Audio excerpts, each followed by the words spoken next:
Cancer healer centre, a new beginning. Khokya भोसलेचं घर असलेल्या परिसरात पुन्हा वनविभागाच्या पथकाकडून चर खोदण्याची मोहीम. पुन्हा अतिक्रमण होऊ नये म्हणून कारवाई.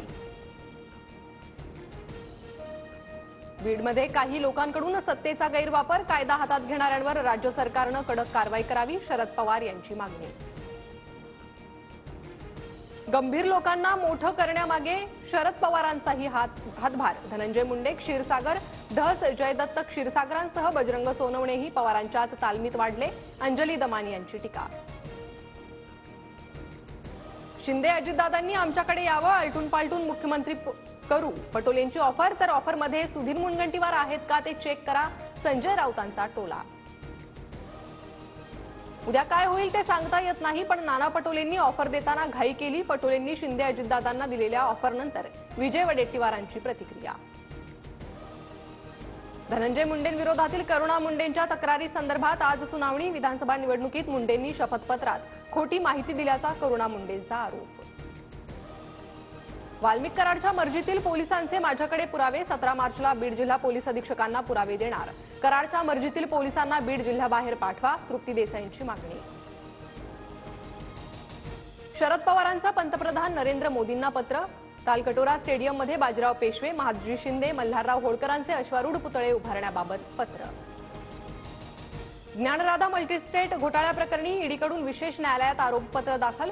2467 कोटींच्या घोटाळ्याप्रकरणी आरोपपत्रात पुरावे. सुरेश कुटेंसह 24 जणांविरोधात आरोपपत्र.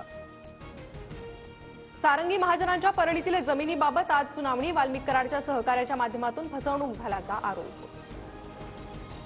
बीडमध्ये आश्रमशाळेतील शिक्षकाची कृष्णा अर्बन बँकेच्या दारात आत्महत्या. 18 वर्षापासून वेतन मिळत नसल्याचा तसेच संस्था चालकांकडून मानसिक त्रास देण्यात आल्याचा आरोप. मुंबईतून क्लीनअप मार्शल हद्दपार होणार. पैसे घेण्याच्या तक्रारींमुळे कंत्राटदाराला दणका. मे महिन्यापासून नवे स्वच्छता दूत येणार. अमरावतीत 20 मार्चपासून शाळा सकाळच्या सत्रात भरणार. वाढत्या तापमानामुळे निर्णय. अमरावती जिल्ह्यासह विदर्भातील तापमान 40 अंशावर. जुन्या नादुरुस्त 72 बसेस पुणे एसटी महामंडळ भंगारात विकणार. 21 मार्चला 72 बसेसचा भंगारात लिलाव होणार. मुंबईत पुढील काही दिवस उष्ण आणि दमट वातावरणाचा अंदाज. मुंबईकरांची उकाड्यापासून सुटका होण्याची शक्यता कमीच, तर विदर्भातील तापमानही 40 अंशावर. मुंबई आणि दिल्लीमध्ये आज वुमन्स प्रीमियर लीगचा अंतिम सामना. मुंबईला दुसऱ्या विजेतेपद पटकावण्याची संधी. मुंबईतील बेब्रॉन स्टेडियमवर रात्री 8 वाजता सामना सुरू होणार.